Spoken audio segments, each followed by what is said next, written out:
This is going to be a question answer format. Otherwise, if I keep giving a satsang for half an hour, you will go to sleep. Okay, so this is not going to be, but I tell you one thing, my habit in every talk. So what is this design called? What is first word? What does it mean? What does personalization mean? Come on. Now, what are you going to do with your career? You are sitting here to make a career, no? So career is going to be a personalized thing or it's going to be a general thing? जो करेंगे हम भी करेंगे. Are you going to do something which is personal, correct? So I'm going to do something personal which I do before every public talk of mine, and you're going to give me a count. Okay? Now you count to 10. Chalo.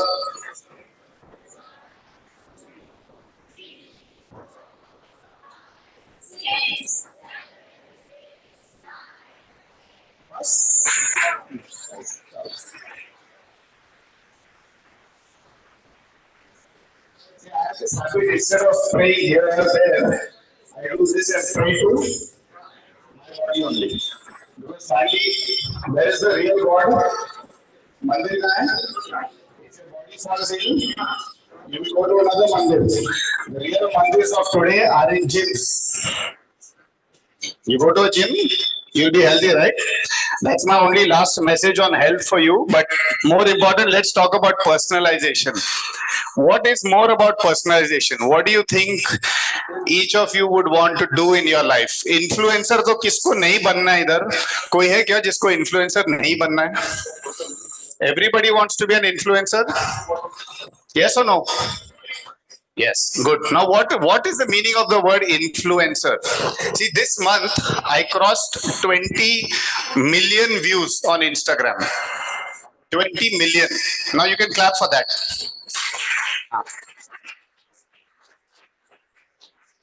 But for the last 25 years, I didn't know what I'm doing with my life. Suddenly, I've crossed 20 million views. Why I want to show you the slide. Now, just reduce the lights. Can you reduce the lights? It's so bright, we can't see the slides only. थोड़ा कम कर दो ना brightness. Getting blinded. ये वाला थोड़ा कम कर.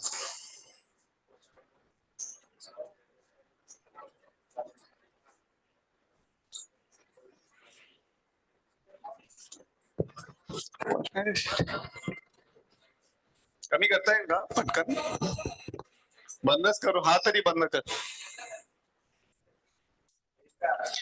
हाँ face eyes में आ रहा है actually okay can you see that slide what was there on the top left slide top left corner it's me sitting in a now this is about 5 years back I was driving home from somewhere and out of nowhere I passed out and had some sort of an accident. Luckily I didn't hit anyone, but when I woke up I was paralyzed.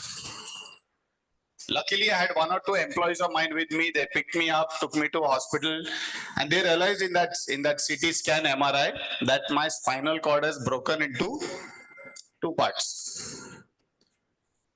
You see this X-ray? That's an X-ray of a spine where for the next 5 or 7 hours they operated and they put in these screws just so that my spine would not go into my spinal cord. What happens when the vertebrae go into the cord? You become paralyzed, no?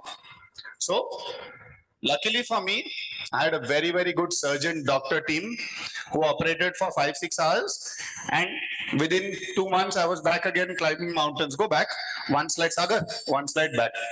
Now you can see on the right side here, this is 1.5 years later, I climbed yet another Himalayan peak. Now, thanks, yes, to the great doctors and surgeons that we had who trained for almost 10-20 years to get that good. But more importantly, it was because of the level of fitness that I had before the surgery. You know what Ironman races are? Have you heard of triathlons, marathons, triathlons? Suna? So triathlon is where you swim, you cycle, and then you run. Now, I like all of you. 30 years ago, I also sat in schools in this city only. I was patti pada out the same thing. पढ़ाई करो, पढ़ाई में से कुछ होगा, पढ़ाई में से कुछ नहीं हुआ. At 12th standard, first year, final year, no personalization, only education and zero design. Because I had no idea what to do with my life. And my parents were already doctors, so they kept saying, "बन जाओ, और क्या करना क्या है life में, doctor ही बनो." But I was not interested, frankly. My heart was always telling me, do something else, do something else. But there's something else पता नहीं होता है ना क्या होता है. Meanwhile, I keep having fractures. So you want to know how many fractures I've had in my life? 33. How many of you have had only one? Bus, the rest of the chat, only 10. So you don't even know what a fracture is. I've had 33. It has been part of my life since I was 6 years old. Every year till now, I keep having fractures. But I keep recovering thanks to great doctors that we have in this country. And the beauty is there in every corner. So you get up, you go to a doctor, he makes you okay. But while this is going on, every time I have got injured, what have I done? I've started studying again. Because you're sitting at home for 2 months, how much Netflix serials will you see? Instead, you join some online course and start studying for 1 month.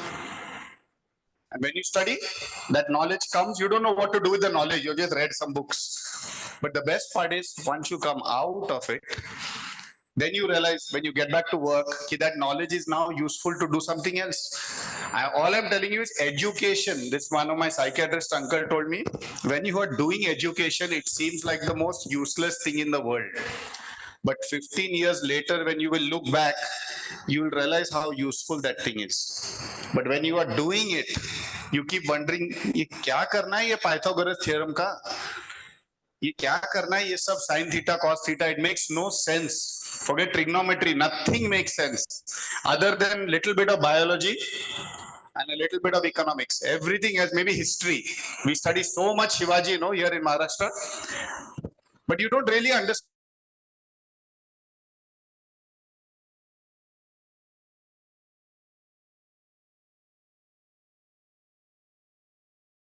Trekking and climbing mountains in Maharashtra, then you will realize the history of what Shivaji was doing. But right now, makes no sense, no? So what I want to tell you simply is, it takes a long time to personalize education. It took me 25 years, starting at age 15. At age 40, I finally understood कि इतने पढ़ाई का करना क्या है. And what am I doing actually now with my life that makes it make sense? Right now, we see about between 8 to 10,000 patients every year. Many of them are overweight. Many of them have diabetes. Many of them have cholesterol problems. They have BP. Most of them are just disturbed. कि ये कैसे हुआ? It's a very basic question. Instead of getting into अभी करना क्या है, we will keep asking ये क्यों हुआ? And that ye kyun ha continues till they don't get a happy answer. But the truth is, nobody knows ye kyun hua. We have husband and wife living in the same house. Husband ko hota hai, wife ko nahi hota hai. Same khana kha rahe, same exercise kar rahe, same stress hai. But genetics are different, no? The husband's genetics and wife's they come from different families. But we have to put it together. As doctors, our primary job is to first be empathetic to the patient. You have to listen. But unfortunately, today there is less time. And I'll give you the biggest problem with the medical profession. We start studying at around 16 or 18 to become a doctor. You finish graduation by 22, 23. You finish post-graduation by 30. Then you do super specialization by 32, 33. Then you start earning. Your friend in IT, by that time, is already making lots of money because he's in his third job. You have not started doing one job also. So you're a little bit frustrated by that time. By that time, you're 30, 35. And now you come out and now everyone tells you, your job will give you 30,000 rupees a month. Maximum 50,000 rupees a month. Your friends are earning 50,000 rupees a day. You understand how frustrating it can become for people after studying 15 years, you are at the bottom of the financial pyramid. It hurts. The question for you is then why do it? Why do this? Now my daughter is in first year MBBS in BJ Medical College here. How much I convinced her, ki, why do you really want to do this? Why? And she kept coming back to the same thing. I really like the subject. She's one of those passionate people. She just really likes the subject. Now even I really like the subject, but I really like it today. I didn't know that time why I was doing. I just thought parents were doing, I'll do. But looking back today, thank God I did it. But the real education that came in handy in my life happened after 35. After 35. It happened after 35. Till then, I was just running around trying to do things which could make money. So I'll give you a simple example. For many of you now, you're studying for what? What are you actually studying for? Other than marks, what are you studying for? Don't be afraid to be wrong. Speak. What are you studying for? To make your parents happy? One. Anybody here who's not trying to make their parents happy? Two, to get admission to a good college, right or wrong? Three, somewhat of a great future. These are the things which are promised to you. But has anyone asked you what you're really good at? Do any of you know internally, I have this skill? Has anyone told you? No? You will not figure that out till you're at least 30. And we have a saying, in our clinic, we see a lot of children who are 100 kgs, 120 kgs, and the parents all the time come and say the same thing. Sir, ye kuch karta hi nahi. Isko kuch pata hi nahi karna kya hai. So I usually ask the parent, you are 40 years old. Do you know what you're doing with your life? Parent says, I also don't know what I'm doing. Then what are you expecting a 14-year-old to tell you what he's doing with his life? The tragedy is, every generation in India doesn't know what they're doing. Because it is confusing in every decade of life. It is confusing. Ki abhi what is the right thing to do? What is the right motivation? Why should we do this? What is the logic of what I'm doing? Chalo, I'm studying. Kya logic hai? Kya milne wala hai? Kisi ko pata hi nahi hai. But the truth I'll tell you, which I have also looked back and realized when I've met more than 25,000 patients now in the last 10 years, and I find the same pattern. There are 50-year-old confused people also, but starting at age 15 to 18, there are very few who know what they are doing. Very few. I'll say 0.1% of us sitting in this room also actually know what we are doing and why we are doing it, because we have some sense of the future and we have some sense of our own skills. Very few people, but most of us are confused. I was also one of those confused ones at the end, and I was not intelligent. By intelligent, I mean academically intelligent. Like my parents stood first in university, first in Bombay, that kind of brains. I used to not even stand first in my class. Forget standing first in university. So end of the day, when you're confused, you just start doing something. Ki chalo kahin admission le lo, course ho jaye. By the time you come to 30, you will have collected 4 or 5 degrees under you. Like teachers collect a BSc, a B.Ed, an M.Ed. Doctors collect an MBBS, BDS, BHMS, BAMS. These are different degrees. Some of them do post-graduation where the M gets added, masters. Some get the other M, which is married. So there are different M's which will get added to your name. By the time you're 30, you'll start understanding, acha, maine ye degrees kiya hai. At 31, you'll step out in the world saying, okay, I have studied now I want to make money. The third M. Now you start looking for people, ki how do I work money? Now the world will tell you, you will get this much money. But for 10 years you have studied, you expect to make this much money. But the beauty of being 30 years old, you are a beginner. At a beginner level, nobody is going to pay you as much money as you want, because you don't know how to use your education in that field. You have only studied concepts, correct? You have only read books. So you'll slowly start, even doctors, they start seeing patients, they don't know how to make money yet. But by the time they get to 35, 40, they have seen a few thousand patients. They understand how patients think. And this is the beauty. By the time you get to 40, you will start understanding, oh my God, this is how this profession works. These are all the people in the profession. This is how we have to work. And then maybe you'll start making money. Then by the time you're 50, you will say, I'm bored of this. Now I will hire 3 doctors to work in my clinic while I will play golf, which is okay. But it takes 30 years from the time you started studying. The tragedy is many of you sitting in this room will first only announce that I want to start up. I want to become an entrepreneur. I will start up something and by 30 I will retire. All of us said the same thing. I'll tell you why we said that. Because we saw our parents working so hard that we thought thoda jaldi paisa kama liya na, jaldi retire ho sakte hain. But retire hoke karna kya hai? You retire at 30, what are you going to do? Surf Instagram all day or see Netflix all day? So the hurry and my request to y'all is please don't try to retire early. That is not the goal of life. The true people who have been really successful, Warren Buffett, Elon Musk, these names, these are billionaires. They have all become billionaires much later because they stayed doing what they were doing for years. They did it for 30, 40, 50, 60, 70 years. Then they have really become globally successful. So to give you an example, when you start doing something, initially you influence people in your neighborhood. Let's say a doctor starts a clinic. Let's say me, I started a clinic. The first my family started coming to me. Then my family referred their friends. So I went from few 10, 20, 30 families to 100 families. From 100 families, slowly, I started creating online content. Then a few thousand families started coming to me. This took 10 years.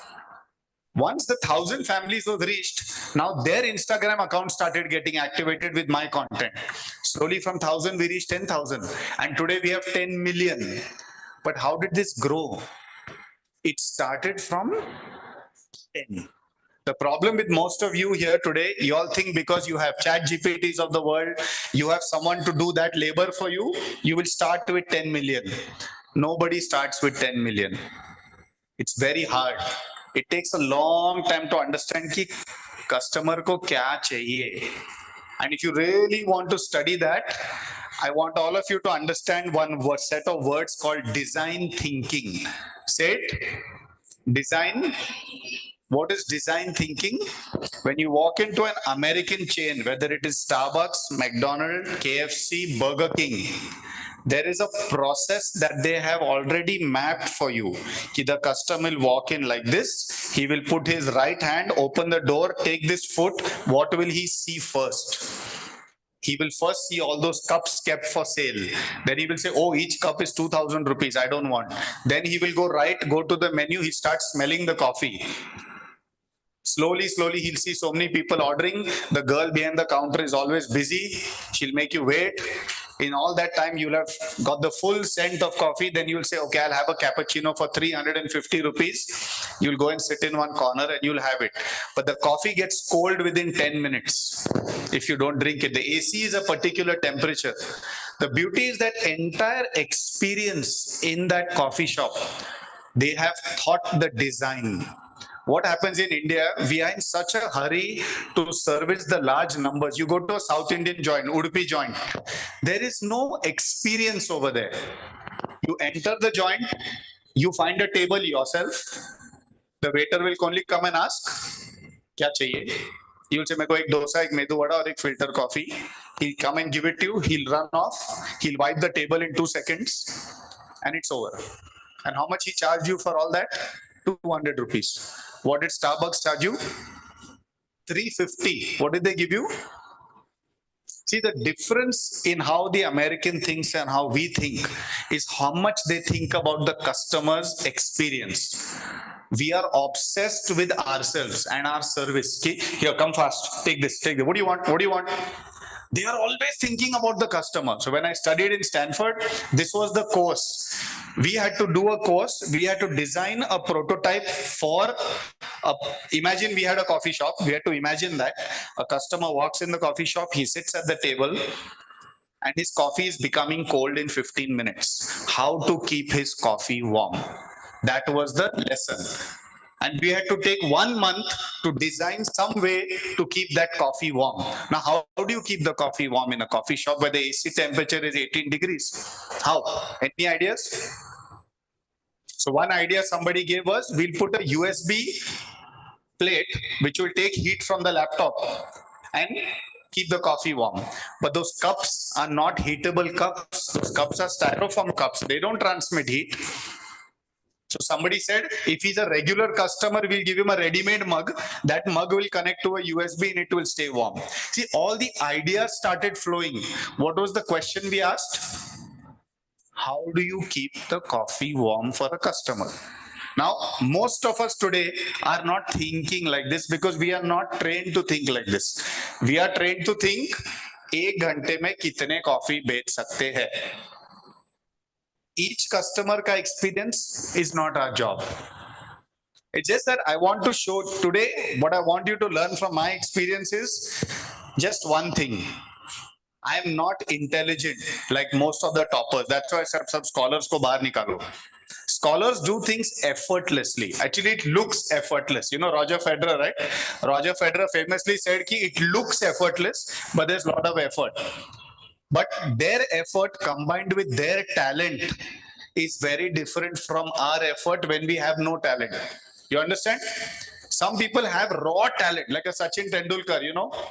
He has amazing talent. And then he has hard work. But most of us sitting here don't have that level of talent. So just hard work will not work. There's a famous saying, right? Talent plus hard work beats hard work. So just getting up every day and slogging for 2 hours will not make you Tendulkar. That talent is very different. But you have to accept that what you are good at, you better do those things. And my suggestion to you all is, see, tomorrow, AI, you all know AI, right? What is AI? Correct? Now, how does it really going to come in the world? How is AI actually going to affect your life? Now, today AI is very rudimentary, as in it's just beginning. If you do your homework on AI, the teacher will know in 2 minutes you have done your homework in AI. Because that language does not map your actual way of writing. It's a general way of writing based on Google search, correct? So instead of you doing Google search, the AI is doing the Google search. But that language is still not personalized. It's not personalized. You will be able to tell, even you will tell if your friend has sent you a message on AI and you used AI. We also can tell. But where is it actually going to change? So the future, if you read some of the writers, Yuval Noah Harari, one of the great Israeli writers, he says that in the next 25 years, AI's primary role is going to be to detect your mood. Because human beings don't like to be unhappy. We don't like to feel low. We like to feel pleasure, happy all the time. So how do you feel happy all the time? Either you look for music, or you look for speaking to a friend, or you eat something, or you look at something nice. We always want something to happen. So what does AI do? AI can sense in your body what is going on and that you're slowly going to feel low. So it plays that particular song straight away based on the chemicals in your brain. Now the next step of AI, which he says, is it will understand which type of songs you like and it will design songs for you, let alone a playlist. It will design a song for you because they understand what kind of ragas this person likes. You understand to what level of manipulation can happen when AI starts understanding everything about you. But the only problem is for the next 20 years, we are going to use AI for convenience. Like if I give you a 300-word essay, you're going to use AI to get it started. But this is the beginning. And a very fascinating concept I read lately was, ठीक है, ये जो boring काम है वो AI कर लेगा, boring चीजें हैं, पर फिर आप क्या करोगे? Today, if your job was to sit, let's say you had to write all the students' names here. You have to just write their names. So you take a laptop, open an Excel sheet and start typing everyone's name. That will take you at least 2 days to write, or maybe 3 or 4 hours to write everyone's name and their address. Now imagine you tell AI, do one thing, standard 10 Priyadarshini school, I want all the children's names on this Excel sheet. AI will do it in about 30 seconds. Now the problem is you had planned a whole 4 or 5 hours to do that. Now that AI has done it for you, what are you going to do for 4 or 5 hours? This is the $1,000,000 question. Ki what is a human being going to do when the work is being done by AI? So this is a concept called meaningless jobs. A job of a human getting up and actually asking each person where he lives, what his age is, what he's doing. That's a meaningless task, according to us, once AI comes in. So when meaningless tasks are, let's say driving tomorrow, driving is taken over if Elon Musk company actually comes in and Tesla starts taking these kind of cars where there's no driver. What are human beings going to do? Literally 1.5 billion people are drivers every day for a living. So it is very important for all of you, before you choose what you want to do, just think a little bit about the scope of how much AI can enter that profession. Otherwise, for 10 years, you will study something thinking, I want to do, I want to do, I want to do, and suddenly AI will have replaced that. That is, you understand what I'm saying? If AI replaces, like now, let's say a school teacher, if she can create content and that content is played in a classroom, the answer sheets are corrected by AI, then what is the role of the teacher every day? Will she keep creating new content? You can't recreate the same content, correct? Geometry is geometry, algebra is algebra. What will you recreate? So I want a lot of you to think long and hard before you enter any profession, and repeat this word after me: sunken cost. Say it, sunken cost. Sunken cost means today I gave you, let's say you inherited from your parents 5 lakh rupees each. You had that 5 lakh rupees starting when you were 21 years old. Now, where are you going to put that 5 lakh so that you get the best next 10, 15 years of education? You have only one chance to put that 5 lakhs. Now, that 5 lakhs is the same as 5 years. It's just time and money. You have very limited time and money when you're studying. This is called formal education. There is informal education, which I am doing now also. I do short courses online. I learn digital marketing. I learn sales and marketing. You can learn many things, but formal education happens only once or twice. So my suggestion to you, before you sink, you understand sunken cost, you have sunk that money and you have sunk that time into something that was going to expire 10 years from now. Let's say computer engineering. If you are not an AI ML expert, what are you actually going to do as a computer engineer? So think, have meetings with people. My suggestion to you, please don't talk to your parents about everything. They are not the final authority. They may not belong to the field you want to do. Also, please don't listen to Google. End of the day, Google has its own logic. I'm sure many of you, how many of you have a phone? Come on. The rest of you use parents' phones or use a sibling's phone, right? So see, most of you have a phone. So you have to understand that you are already being influenced. Once, you know who is the largest target group for social media? Who is the largest target group? Teenagers, correct? See, if I want to create a brand today in the world, I'm not going to influence a 65-year-old person, because he's not going to be my customer for very long, even though he has money. But a 15-year-old like you, if I have to convince you that Maggie is healthy or something is healthy, if I start convincing you now, next 25 years, you will be my customer. So all the apps, all the technology, everything right now is geared towards y'all, which is why you have to be 10 times more careful before you put your 5 lakhs and your 5 years into something. Also, my suggestion to you, it's not wrong whatever you choose. You chose something, it didn't work out, doesn't mean it was the last choice. I wanted to be a cricketer, I could not become a cricketer. Now what do I do with my life? You will figure out something. If you are, like my dad always told me, if you speak English in this country, you can make a living. If you speak English, you can stand in a mall, you can be a manager, you don't even have to speak English, but the fact that you speak English has separated you from 95% of this country. You can stand in a mall and sell t-shirts in Levi's and they'll pay you 1 lakh rupees a month. So making a living is not hard. The problem is when you start comparing.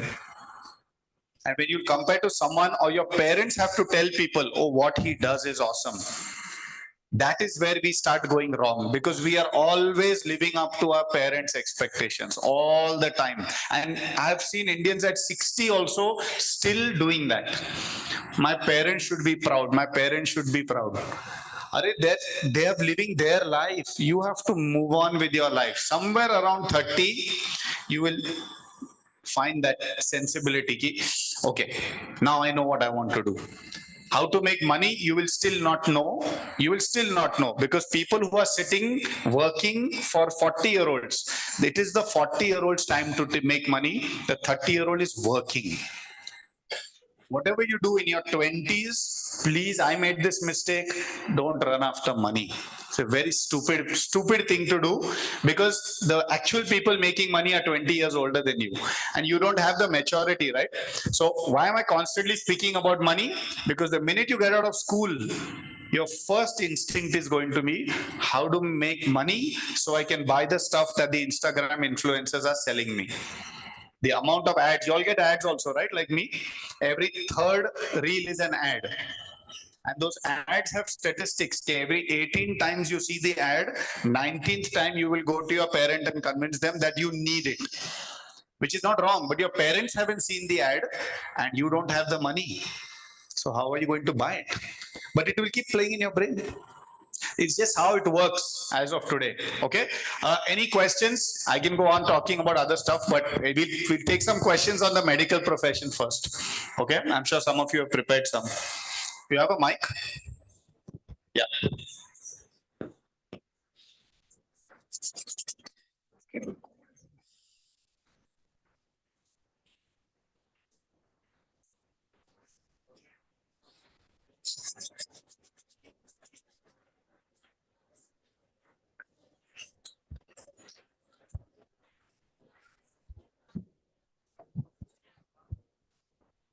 Hello मैं किधर देते हैं Yeah, go ahead, guys. Good morning, sir. I'm Atharu More from Standard 8B. Yes, Atharu. My question is, if any person have a diabetes, what diet should he follow? काम की बात सीधा अथर्व, ये किसने दिया है क्वेश्चन? सर मैंने खुद ही बनाया. See, what are the three? Okay, now Gyan session dena hi padega. Okay, what are the three nutrition you all have studied? Food. What are the three things? Carbs, carbohydrate, and carbohydrate, protein, and fats. So, what can a diabetic eat? Not eat unlimited carbohydrate. So naturally, he has to eat less. Guys, guys, naturally he has to eat a little less carbohydrate in general. Okay, so I'll give you the maths. Normally we calculate everything in grams. So we say protein, you should eat 1 gram per kg of your body weight. So if your weight is 40 kgs, 50 kgs, you should eat at least 1 gram per kg. If it's fat, also 1 gram per kg. Normally human beings eat about 5 times their body weight in carbohydrate. So if I'm 80 kgs, I will eat 400 grams. Now if you're diabetic, you cannot eat 400 because your sugar will go up. So you will have to bring down to 300 or 250. So that carbohydrate which reduces has to increase on the fat and the protein side. Do you understand? Basically, he has to reduce carbohydrate. It is not true that he cannot eat sugar or glucose or sweets. He just has to eat less. Okay? Thank you, sir. Next question, what exercise can a diabetic do?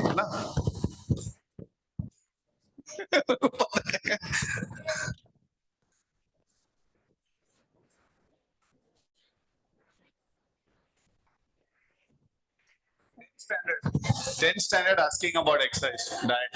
Hello. Good morning, sir. My Guys. from 9th. So my question is, what is your mentality when you treat a patient, and what was your first experience with a patient? First experience. Arey baapre. Yes. Pehla bhejna chahiye tha. It's been so long. No, see, I'll tell you again. To me, I'm always trying to connect with the patient. I'm always trying to build some kind of bond with the patient. I don't like I always tell the patients, I don't need more patients, but I need more friends. So after a while, your patient only becomes your friend because your school friends are gone. You have no friends left. So your patient becomes every day, they are like a friend. So when I travel to different cities, I keep staying in patients' houses only because they've all become friends. And even today, every patient that I meet eventually becomes a deep connection that I continue for years and years. So I still know patients from 15 years ago, 10 years ago. I can't remember, I wouldn't like to mention one, but I really like the senior citizen age group who are like 65, 70 years old, who are very, who are little bored with their life and they are bored with the diseases that they have. And when you give them hope, like there was one patient of ours called Thomas. He's, I think, nearly 72 now, and he was on insulin, taking tablets. He was a lawyer who had retired. Such a big stomach had become, and he was just not happy. And when we met him, slowly, diet, exercise, medicines, all that. He lost about 15 kgs of weight. I just told him one day, Thomas, buy a cycle, yeah. Let's start cycling. Anyway, you're retired. He started cycling and now he cycles about 100 kilometers a week. His entire, this has gone, stomach has disappeared. He's become fitter. And in his part of Bombay, he has become like a celebrity. So wherever he goes, the people come and take photos with him. Arey, Thomas sir, because so many WhatsApp groups are there that he's the face on those WhatsApp groups. So all I'm saying to you is, if you build connections at that level, you can look at a patient more than his problem. He is a part of a much larger social structure. He has a family, he has a society where he lives, he has a family WhatsApp group. There's so much more about him. But if you want to ask, you can ask. If you don't want to ask, you can ask what we are taught in college, which is when a patient sits in front, you ask only one question. What happened? And the patient says, my head is paining. Then next question, did you eat something yesterday? Yes. Okay, take this one tablet and bye-bye. Pay outside and go. So that is one option.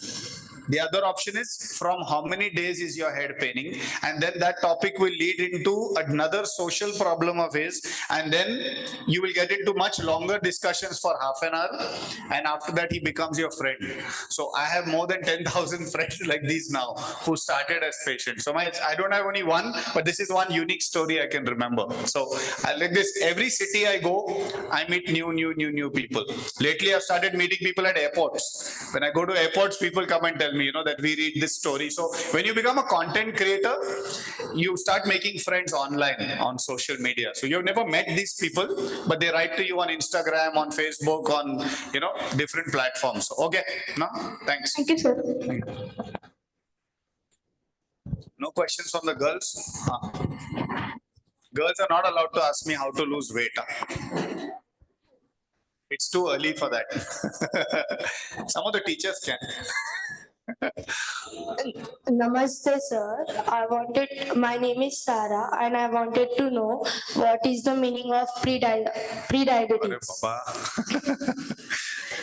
Okay, so there are two ways. One is, if you see the lab reports, when you take your blood and you see, there's a concept called HbA1c, which means how much sugar is in your hemoglobin and in your blood. So if it is more than 5.7, we say you are pre-diabetic. If it's above 6.3, you are diabetic. And it's below 5.7, you are non-diabetic. This is lab. Now, if you see from a person symptoms, which means, let's say he's frequently going for urination, maybe 5, 10, 15 times a day. Then you also notice he has black marks on different parts of his body, neck, hands, here. Third, of course, common is having put on a lot of weight. in certain people. Certain people put on a lot of weight, some people lose a lot of weight. So there's different types of diabetes, but any sudden change in weight, change in skin color, darkening, urination all the time, excess sweating. So these are all things where we'd say either he's pre-diabetic or he's diabetic. So there are two ways. One is based on the person, what he tells you. Second, the actual sugar levels. Okay. Thank you, sir. Yeah.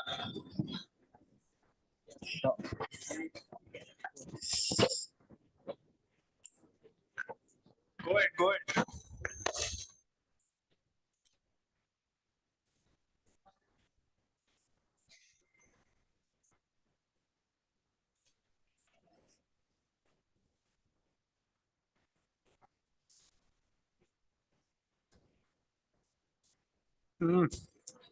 She'll have to type it, then.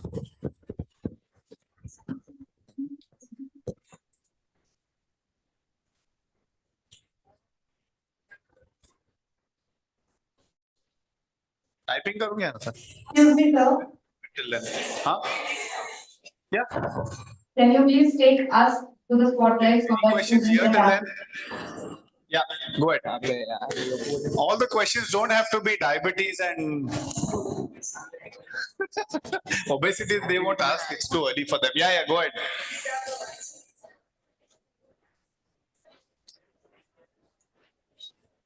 Yeah.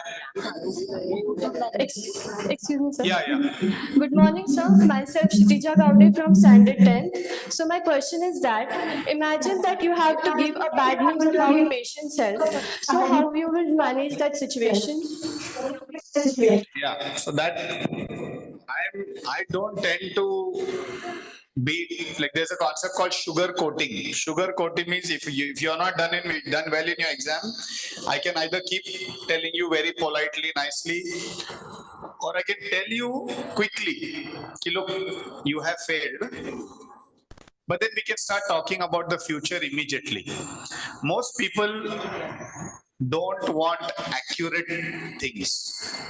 They don't want accurate things. They just want how is it going to affect their life and what should they do from now. They don't want to know exactly what has happened, because unfortunately a lot of our medical system is based on telling you, okay, you have had a heart attack, full stop. But the question is, the patient says, okay, next question, will I go home? Yes, you will go home. But then what quality of life will I have? These are questions which you can.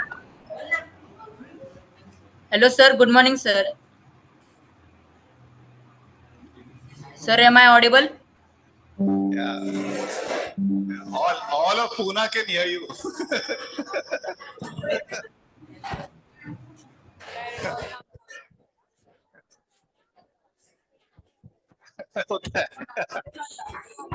Volume कम करो ना जल्दी उनका. Hello, sir. Yeah. Sir, I am Premanshu Patil from grade 10. Yes. I have a question for you. Yes. How do you see the medical field evolving in next 5 to 10 years? Okay. We'll come back to that. Okay, just इनका mic off कर दो ना 2 minute के लिए. हाँ. Okay, so is how do you give bad news to good people? Frankly, you can quickly finish the bad news part of it, but you have to move on to helping them make sense of that news. How is it going to affect their life and what should they do after this so that they have some quality of life? You understand? Because people understand that you don't have a cure to everything. If somebody has cancer, you don't have to tell him, oh, you have cancer, full stop, or you have 3 years left. That's not what he wants to hear.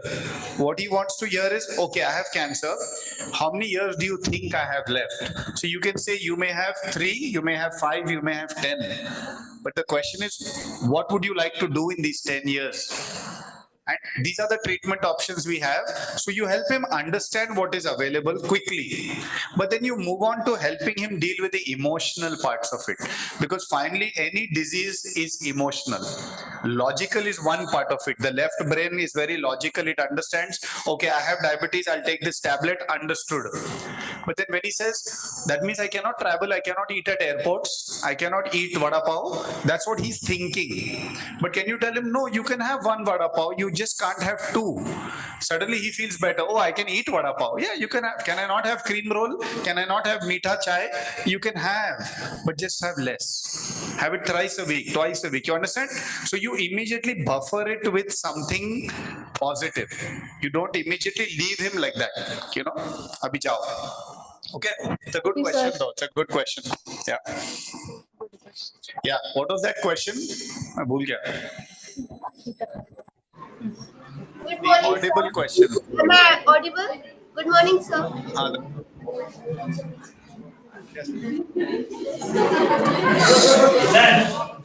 Good morning, sir. Mute kar do. I heard the question. It's a new one. Okay. Good morning, sir. I'm having the question that how the keys to skill and qualities required for the success. And I couldn't hear it. What are the keys and the qualities to preserve or required for the success? What something to do with success, but oh, okay. Acha, first we'll go back to the previous one. Where do I see the medical field going? See, I'll just finish that one. Huh? So the medical field, I feel personally, is going to get more and more help from AI. So the more AI comes in, the less doctors are going to have to do. Even surgery has become robotic now. So you can actually sit here and operate somewhere in a village far away. So the future is going to be highly mechanical. I don't think doctors are going to meet patients too much. Telemedicine is the future. We are already treating 8 to 10,000 patients every year sitting in one room here with a laptop. So I think the future is going to belong to doctors who know how to scale using technology. That is the future. Second, just sit. She can hear us. Yeah. You sure, no? She can hear. Just nod your head if you can hear.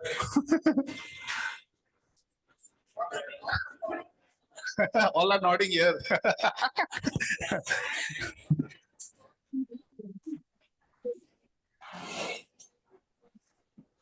I think success, very important, is knowing your limitations. I think most important, the faster you realize who you are not going to be, the better it's going to be. Because if you take, yeah, I'm sure you all know Hardik Pandya, right?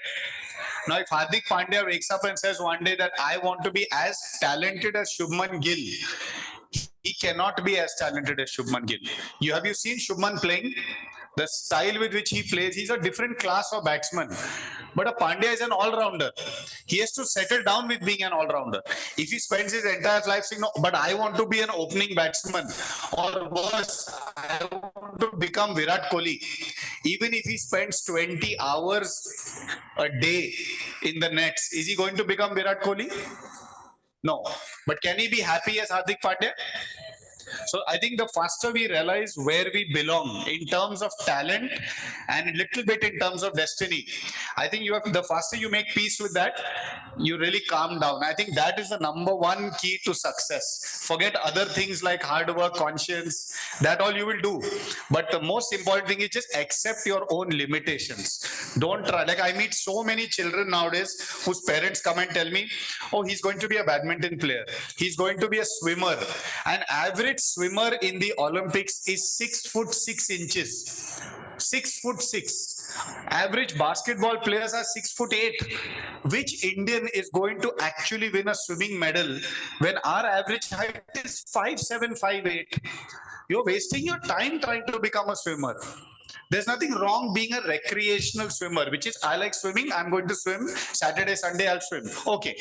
But why are you trying to become an Olympian? You're entering a field in which you are already disadvantaged. The only medals we seem to win are chess Olympiads, because we are really good at those things. We are very good at the mind.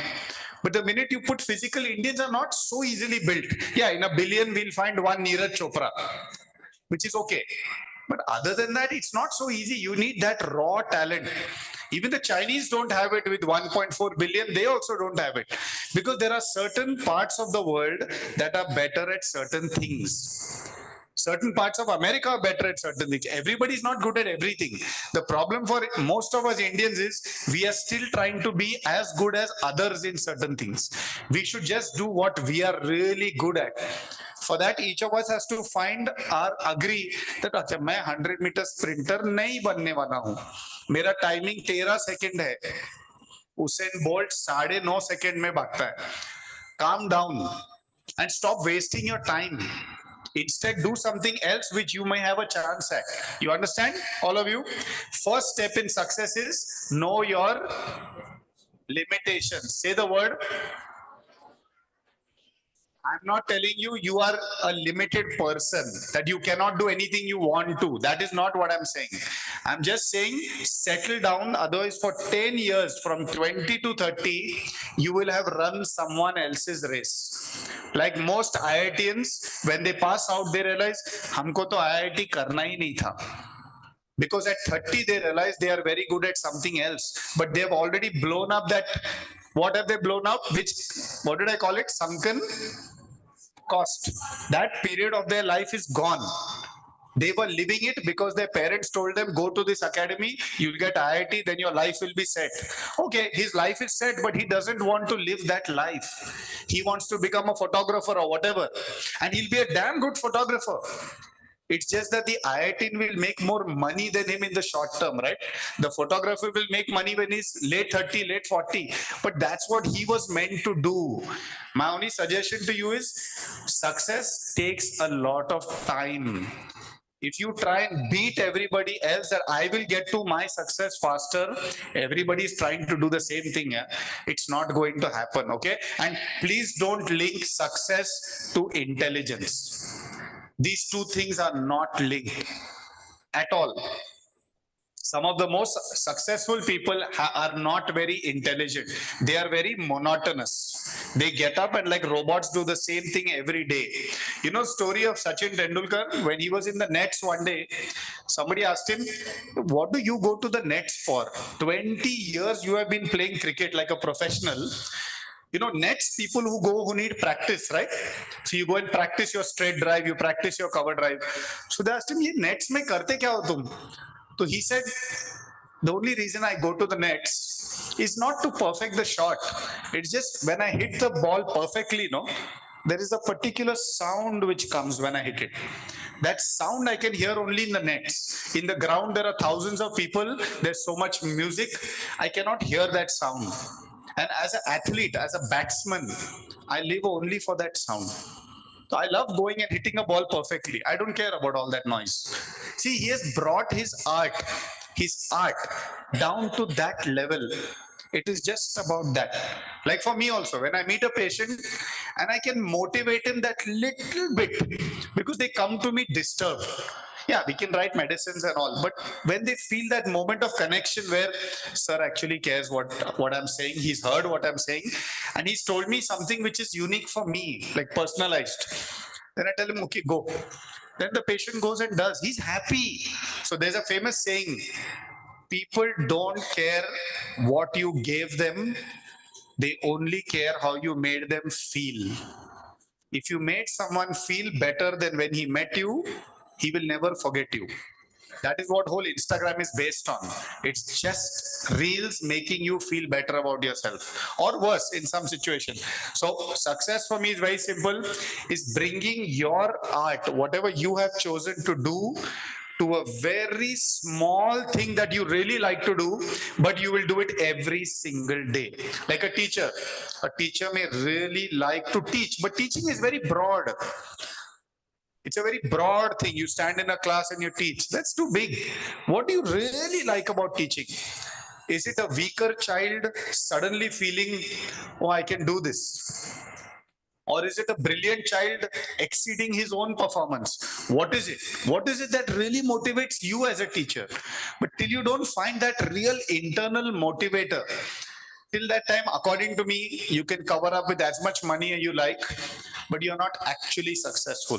Like you take the Elon Musks of the world, the entrepreneurs of the world. And I had a patient also like this. He was 55, 56. His whole life he had worked in different companies, made money, retired also.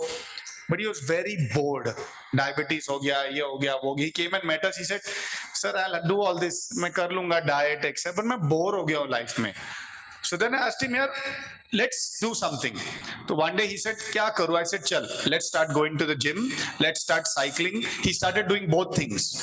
Now what happened when he started cycling is 6 months later, he called me, "Sir, I bought a nice cycle, 30, 40,000. Now I'm going for long rides." When he started riding long, there was an element of risk in it because the trucks were there. There were different paths he was taking. He hadn't gone there before.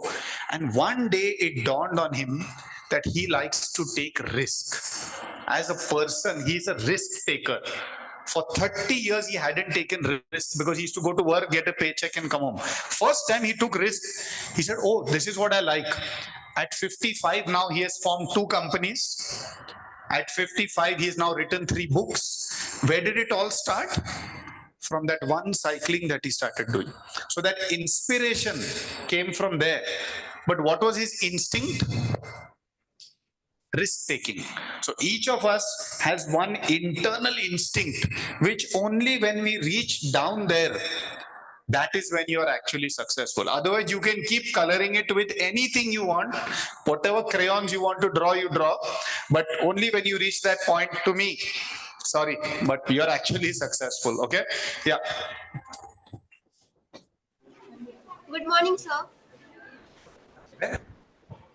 So I am Sia Chambar from class 10, Priyadarshini's group of schools, Stakan branch. So I want to ask you.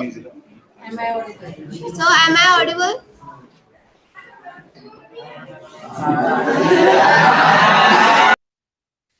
Okay. So can you describe a typical day in your practice? What? Can you describe a typical day in your practice? Yeah. So typical day would be simple. I would start the day about, forget practice, I'll talk about life only. Because my days are the same, because I have realized that's what successful people do. They get up and do the same thing every single day. So I get up every day around 6:30. Me and my wife go to the gym for 1 or 2 hours. We come back by 8:39, have breakfast. After that, maybe around 10 o'clock, we reach the clinic. We tend to see people till about maybe 1, then we have lunch. Then after that, we do a lot of content preparation, because since our job is primarily content, so we are making educational videos all the time, because like I said, we have gone from treating 1, 2, 5, 10 patients a day to 8 to 10,000 patients a year. And the only way we can do that is by making Instagram, YouTube shorts and all these content videos. So at least 2-3 hours a day we are thinking about content. I would say another 1 hour of my day goes into making specific content on things like LinkedIn. You know what LinkedIn is, right? LinkedIn is a professional platform, whereas Instagram is more of a media consumption. So today our practices have become largely social media driven. And then again, in the evenings, usually by about 6 o'clock, we come home. And that's a normal day. So almost 3 to 4 hours a day now is going in social media preparation, just preparing content. So we have large teams of people who sit with us to brainstorm on what we should do. So medical practice has become just 3-4 hours a day now. Large percentage is this. Of course, there's a lot of other stuff which you do as a business owner. You talk to your employees and things like that, motivate them, meet managers. But that's once or twice a week. So, okay. Sir, Here, there. myself Avinash Battise from Standard 10th. Yes, Sir, I have a question. Which food product is responsible for obesity?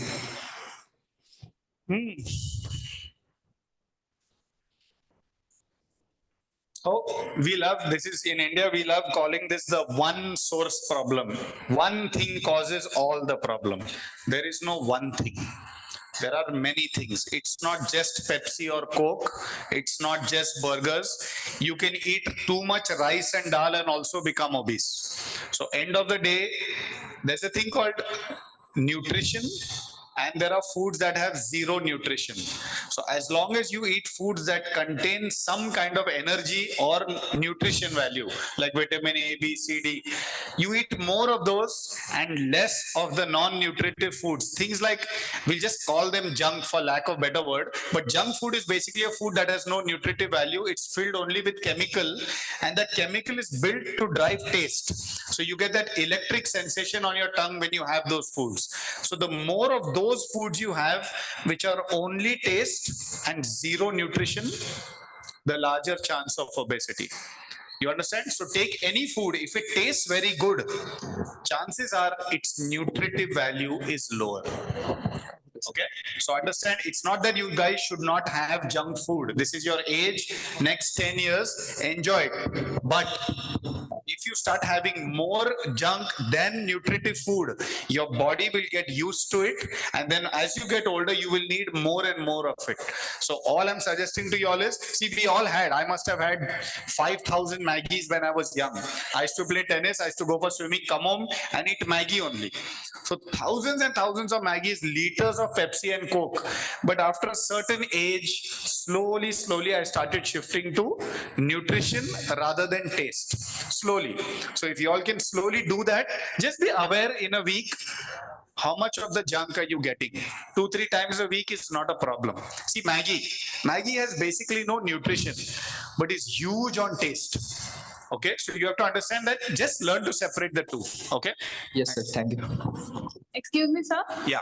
Myself, Yashasvi Bangar, and my question is, while having a health problem, do our mindset and the mindset affects the treatment or helps the treatment? ये रो में सब psychologist ही बैठे हैं, think this. हाँ, तो psychologist ही बनने वाली है ना आगे जाके.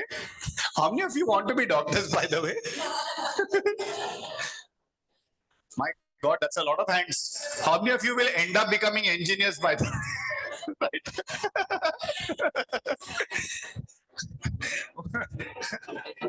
So what, 1 minute, you asked something about? Do our mindset affects the treatment or helps the treatment? 1 minute, our mindset or the patient's mindset? So does the patient's mindset affect the treatment? Yes. Of course it affects, because there's a word called optimism, right? So a person has to be positive and optimistic. This thing is going to help me. So I think that, of course, it does affect tremendously, because when a person feels well, he automatically heals a little better. But it's not necessary. A lot of medicines don't depend on that. Medicines are very targeted. Like that medicine will work independent of your mind. But if it's a lifestyle disease, which means basically his obesity is happening because he's eating too much junk food. Let's say he's eating too much junk food. But why is he eating too much junk food? Either he's lonely, or because he's got depression, or he doesn't know how to cook. But now each of these have to be solved using other solutions. If I just write a tablet for the obesity, is it going to solve the problem? He has to be motivated not to just take the tablet, but he has to be motivated to learn healthy cooking. He has to go make friends. He has to get little less depressed. He has to learn to do exercise. So unless his motivation is there to do all this, chances are he will not do anything. So he'll not cooperate with anything else. All he will do is take the tablet, and that's not a treatment, no? So end of the day, treatments work anyway. So if you have anything which has a medication, that medication doesn't care about your mind. It will work directly on that part of your body. Let's say you have a headache and you're feeling low, I give you a Combiflam. Your headache is going to go. It's going to go, but it did not solve the root cause of the headache, which may have been that you did not sleep yesterday. So we are not treating the cause. We are only treating the symptom, which is fine. In most cases, we just want to move on with our life. But if it's something more serious like diabetes, then there's no point just taking tablets. You have to first get him into a positive state of mind to change his diet, to change his exercise, then the sugar comes down on its own. So of course, mental state does play an effect, but depends on the disease. Okay. Sir, while we have a health disease, we'll obviously have some tension that I have got this disease. So how to manage that? You're again asking from a patient perspective or from a healer perspective? Patient. Patient perspective is hard. See, different people react differently to diseases. Okay, so there are basically pessimistic, negative people who become more negative when they get a disease, and then they become skeptical also. There is no treatment, and they're little aggressive. But a large number of people who I see, about educated people, they don't become victims. They go out there and seek active solutions. They come and ask the right questions. Sir, कुछ हो सकता है क्या? Then you tell him, हाँ हो सकता है, पर ये दो चीज करने पड़ेंगे. Then they are okay. But if you have to give bad news, then naturally it does affect for some time. Like if you tell an 80-year-old man who didn't feel like he had done the right things in his life, you tell him you have 3 years left, he's going to feel bad. But how long does he feel bad? He should start living. No, he has 3-5 years left. So again, I told you, it all comes down to how quickly you connect the dots to what should he do now. If you leave him hanging, look, you have diabetes, take this tablet, bye-bye. Instead, you tell him you have this tablet, but you change these 3 things, you can still lead a full life. You can still do everything you want. You can travel, you can fly, you can do whatever you like. Then he doesn't become negative. So I think doctors play a huge part in that one extra line, which you can say. But the patient, for their part, should be willing to listen to you. Most patients today are Google doctors themselves. They have searched everything and come, except they have zero experience. They have only read, okay, what is the side effect of this tablet? So when they come and sit in front of us, they know we are going to give the tablet. So the first thing they say, but we have read it has an effect on the kidneys. So our reverse question is, do you know the effect if you don't take it on the kidneys? But then it becomes an antakshari then. I will say one thing, he will say one thing, then he will go to another doctor who will just to take the patient, say something against what I said. So it's because then you start saying it's a business. You see how patients make a mess for themselves only. So end of the day, I think a rational, educated person should be very balanced with what they ask. So my favorite story is of Elon Musk, There's a story of his where they asked him in Dubai, how does your brain work? You get up every day at 7 o'clock, you go to the gym for 1 hour, you come back, you start reading a book. He reads a book on rocket science. Let's say he picked up a book somewhere, he read it, and by about 10 o'clock, he got inspired. Okay, we should go to Mars. Now, how to go to Mars? I need a rocket. Now, how to make a rocket? So he'll contact some university where a rocket scientist is teaching. He'll speak to that scientist. I want to make a rocket. Please help me. The scientist says, okay, we'll meet for lunch. At lunch, they start planning what all they need to build a rocket. By 3 to 5 o'clock, they have formed a company to build a rocket. By 6 o'clock, they have hired people. By 8 o'clock, there are investors. And next day, they start making rockets. That is the level at which he thinks. Because the question he has asked is, how do we go to Mars? Did he start with a single negative question in that? Did he start asking the rocket scientist, nahi par wo udhar ye problem ho sakta hai to kya fayda karke? Did he start with that? Now that's what happens in most disease. When patients come and meet us, they have been filled with negativity. Because they have read so much nonsense. If I do this diet, then this will happen. If I take this medicine, then this will happen. So they've confused themselves only completely. Why I like the Elon Musk stories, before you ask any question to anyone, you should have framed that question very, very correctly. Otherwise, you will get the wrong answer and you will go on the wrong tangent then. So all I'm saying is, and problem for us is patients don't know what question to ask us, because what we are doing is different. Now, I told you, I spend 3 hours a day thinking about social media. What am I doing on social media? We are teaching patients to ask us the right questions. Somebody will call it selling. That's not what we do. We are educating patients so they are aware of what we do. So when they come to us, they don't argue about stupid things. We already know level 1 of treatment is take this tablet, reduce your carbohydrates and do some exercise. Patients are educated, world traveling people.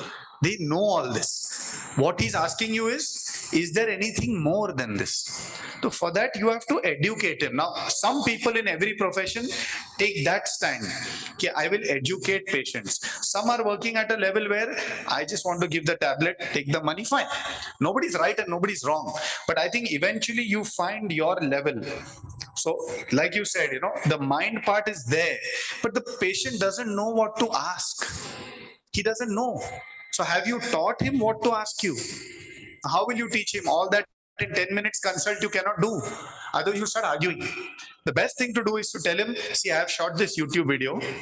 You watch it for half an hour, then we'll meet. Then when he comes to you, he says, ha, sir, yeah, I've already read that. I saw that answer on YouTube. Now I understood I am like this. I think we should do this. He will only tell you the solution, but based on what you want him to think, no? So changing a patient's mindset is a large part of our job today, which did not happen earlier.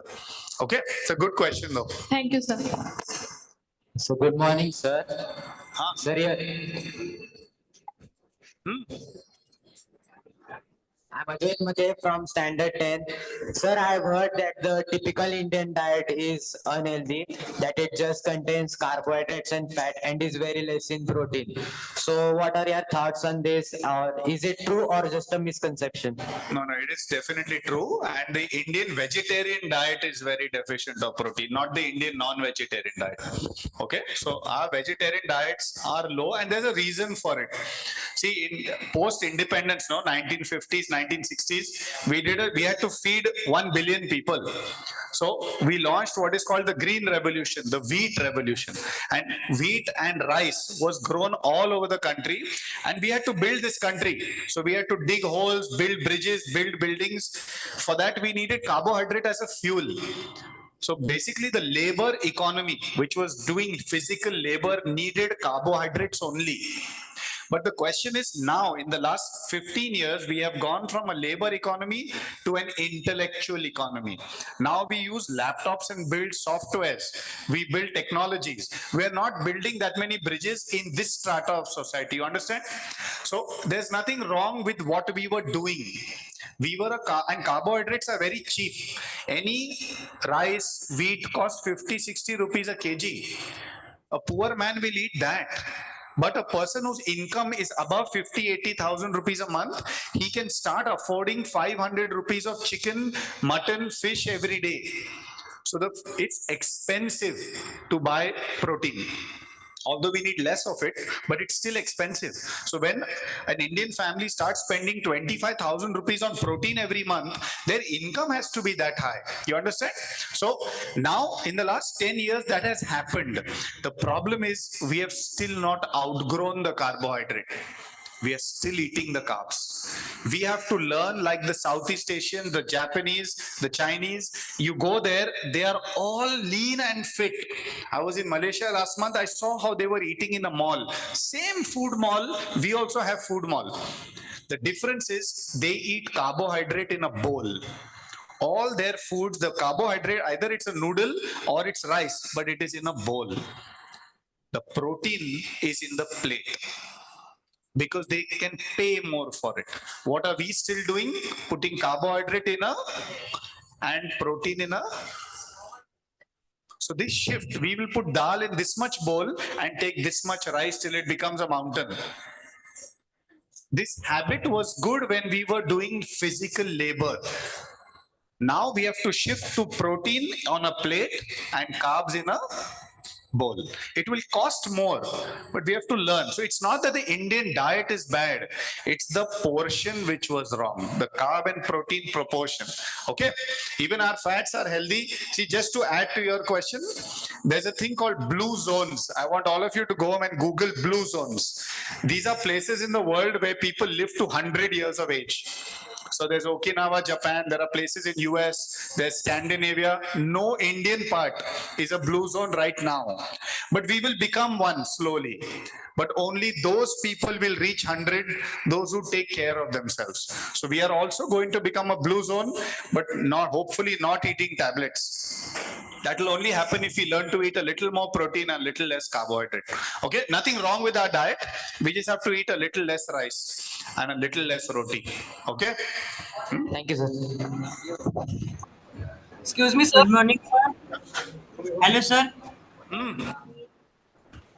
Good morning, sir. My name is Arthur Ghosh. I am from Priyadarshini Chakan branch. Sir, am I audible? Yes, yes. So my question is, how do you assess and diagnose obesity-related health issues?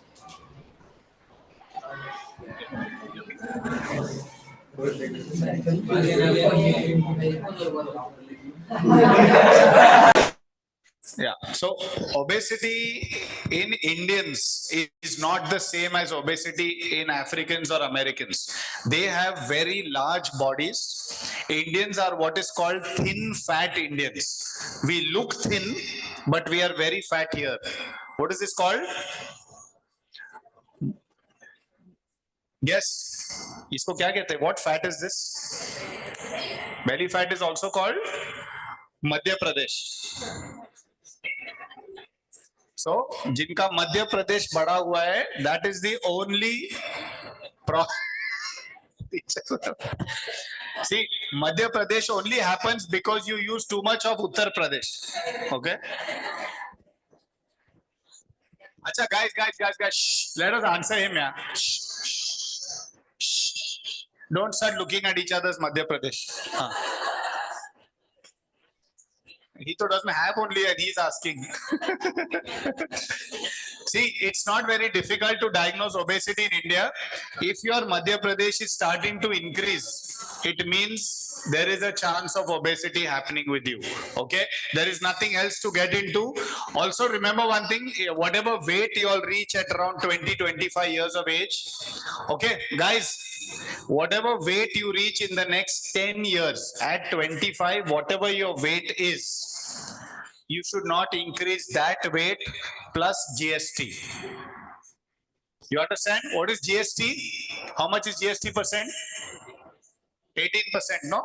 So if you increase your college weight plus 18%, you have technically become obese. So my college weight was 70. 70 plus 20% is 85. If I am inside 85, I am fine. If I start crossing 85, especially with Madhya Pradesh, then I am definitely going to fat. Now for women, we will not give such a small margin. For women, we will give 30% because of pregnancy, menopause, and much more. But for women, going out of shape is not an excuse. Weight gain is going to happen, but not shape change. So if a woman has changed shape after 25, it means she's possibly going towards obesity. Okay, too much fat is obesity. Okay. Myself from 10th B. I wanted to ask what is the ideal time for sleeping after dinner? Is it right after dinner or maximum 1 hour gap is necessary? Nothing like that, yeah. Depends what time you have dinner. If you have dinner only at 11 o'clock, then no, you can sleep after dinner anytime, yeah. After an hour is okay. Yeah, thank you. Namaste, sir. Can you listen me? Watch 50 fast fall asleep. I need to watch 50 reels before I fall asleep. Huh? Namaste, sir. I am Kashri Patil from Priyadarshini School, Nagar branch. I have a question for you, and that is how you feel when your patient starts giving you the advices about the health issues. Huh? You'll have to repeat the question. Yes, sir. My question is, how do you face the situation when your patient starts giving you the health advices? How do you? Giving me advice. That's every day. No, we don't feel anything. Yeah, it's okay. See, there are two kinds of patients who come to you. Somebody who likes to take control of their life, so he will tell you how he wants to be treated, in which case you become a listener. In some cases, there are people who like to listen to you. So they will come and listen to you. So both situations, it's a situation. Every person is not the same. The hard part for me is to figure out very quickly what, like I said, customer journey. No, when you go to Starbucks, some people are very, very clear with what coffee they want. Some people are not clear and they ask him only what coffee I should have, and then they choose. So you can go with both options. Again, if you are a service provider, customer is the king. So you listen to what they want and you treat them accordingly. But advice will always, in India, everybody is advice. Everybody is a doctor. Everybody is everything. So it's okay. Tension nahi lene ka. No more.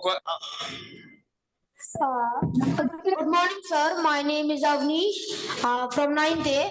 I have a question that is it wrong to be a vegetarian? Because you said in Indian diet there's less protein. So do we start to eat non-vegetarian? But because of it can kill animals, right? It's not wrong. It's your choice. I mean, like, see, if you're ethical vegetarian, which means you don't want to kill animals, then it's absolutely a great reason to be vegetarian. But if you take the Olympians, if you have chosen to be an Olympian, a professional sportsman, then you will struggle as a vegetarian. That's all.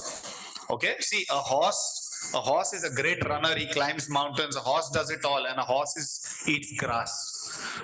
A cow also eats grass. So both are grass eaters, vegetarians only. So it's not that a human body cannot make protein out of carbs. It can.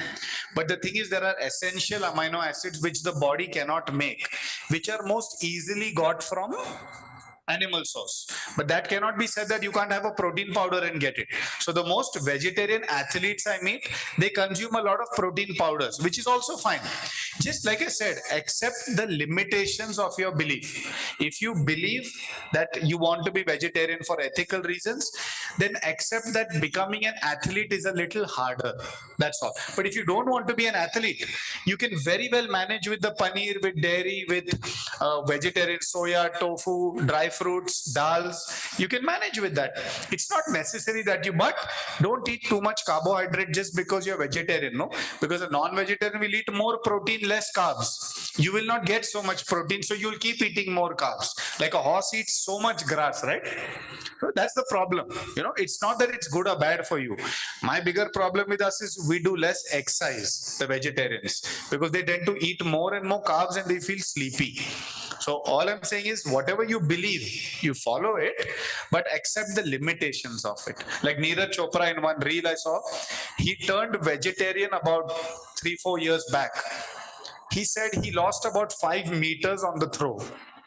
So he turned back to non-veg. He said, as long as I'm playing professionally, I will eat non-veg. The day I stop playing professionally, I'll turn veg again. You understand? So nothing right, nothing wrong. So one more question: does obesity really affects height? Height? Yeah. No. Height is purely genetic. See, the Japanese have been trying from 1960 to become taller. They first put children in cardio sports. They put them in weight training. They put them through everything because they are very short people. Height is fully genetic. So if your, let's say your father is 6 feet tall and your mother is 5'6", you will either go on one of them or you will be the average. Now, there are freak situations where you may be taller than the taller one also, but that is rare. Most commonly, people they go on one parent. So girls most often go on the mother. Again, maybe. Boys mostly go on the father, but now my daughter has gone on me. So she's almost this tall. The other one has gone on my wife. So it all depends on who you have gone on. Okay, it does, you cannot change your height no matter what you do. So don't again, accept certain things the way they are. And remember, my favorite saying with height is the two tallest people in this country are Amir Khan and Sachin Tendulkar. They are both 5'3". Okay, they are the tallest stature in this country. I mean, they walk in right now, we'll all be clapping, right? So height does not decide stature. Okay, so I wouldn't waste my time worrying about it. Thank you so much. Good afternoon, sir. Yeah. Am I audible? Yes. Myself, Nikunj Varade from grade 10. Sir, my question is, sir? Yeah, I can hear you. Bolo. Sir, my question is, what inspired you to be a obesity specialist? to pursue a career in obesity specialist? No good at anything else.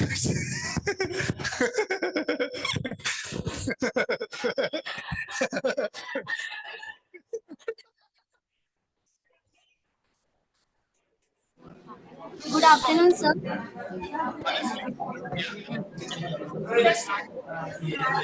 My question. Okay. Good afternoon, sir. Yeah, I'll tell you what inspired me. Okay, see, this story goes back to when I was in New Zealand actually. It's a very interesting story. I was in New Zealand. I went there to do my master's in something else completely. I wanted to become an athlete. So when I was 26 or 27 years old, I hired an Australian coach and I told him, "Meko triathlon mein Olympics jaane ka hai." So he told me, very good. And then he said, let's train. So for 6 months I trained. I went to Singapore. I took part in races, went to Malaysia, took part in races. But my timing, there's an Olympic distance triathlon in which the 10-kilometer running part had to be finished under 33 minutes. Now, when I told that coach, he asked me, how much is your timing? So I said, let's test. So I went for the Delhi 10-kilometer marathon and half marathon, whatever, 10K. And I finished it in about 38 minutes, which was not bad. And he just called me and said, son, I think you should do something else with your life. So I said, why?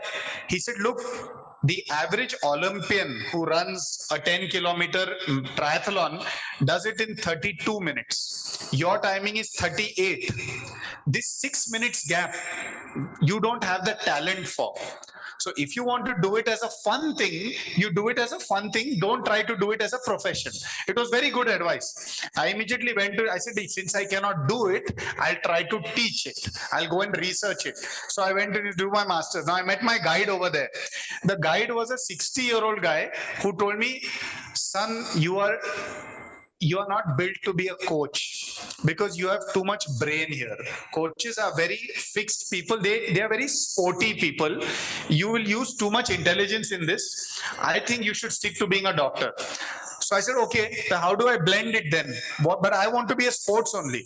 So today what I have done in my company, I have taken every patient that I have and made him an athlete. So I have blended coaching with medicine. You understand? So I get to be a coach also, but I get to do a doctorate parts also. So the inspiration comes when an obese person comes to me who's 100 kgs, he loses 20 kgs and then calls me and says, sir, I ran my first 10-kilometer marathon. You understand how it all comes together. By the time you are 35, you realize, oh, that is why I studied this. That is why I went to New Zealand. That is why I ran the marathons. It all came together so I can change other people's lives. You understand? The inspiration is a process. It wasn't one night. But I had some great teachers. That guide in New Zealand changed my life. If it wasn't for him, I would still be running rounds on some ground trying to get faster. But he told me, you're not going to get faster except your limitations. Like, okay. Okay, sir. Thank you. Yeah. Good afternoon, sir. So myself, Sneha Ishware. My question is, so what is your personal opinion about India's health education? Yes. What is health education? Physical education? No, health education. What is it? India's health education. We're not taught anything about health. No, I think, see, it's not fair to expect. This is a very common Indian mistake. We all the time think that it is somebody else's job to teach us what is good for us. Okay, there are only two kinds of people: those who get up and find it themselves. And this mistake I made when I went to New Zealand, first semester I failed because I was so used to learning ratta answers and going and writing in an exam that the first semester they asked a question which had no ratta answer only. It asked my opinion. What do you think about? That was the question. I had never written an answer, what do you think about in my life? I had only written, what is the definition of? So when I went there, I failed the first semester. So I went and met my guide. I said, how am I supposed to write these answers? And the first thing he said was, son, our job is to help you ask the right questions and then go to the library and answer it yourself. So I said, then what are you here for? He said, I am only here to help you design the right question. Like I told you, the Elon Musk question. You will find one question of your life and you will spend your life answering it. Like for my question, how do I make obese people athletes? How do they find their own athlete? That is my question.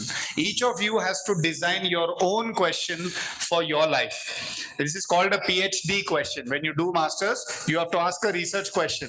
The problem with questions like that, what do you think about education?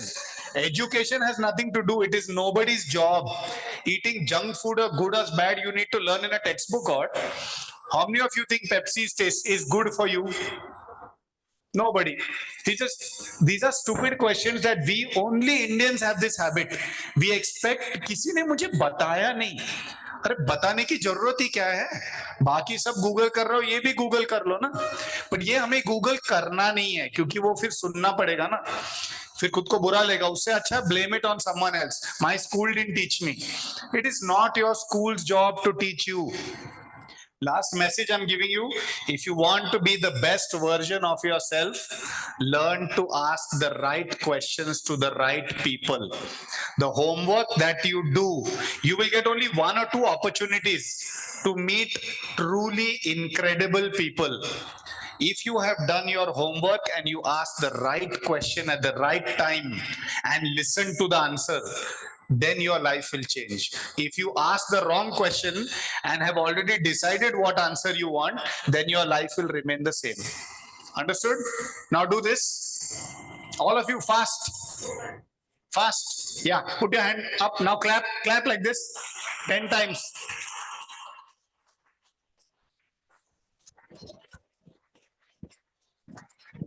That clap was for me. Huh. Thank you, sir, for this wonderful session. Your words were really inspiring. This was the first PEDx in our school. So we would like to present you a small token of gratitude on behalf of Priyadarshini Group of Schools. I request our principal ma'am and Neelam ma'am to kindly present the token.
Yo.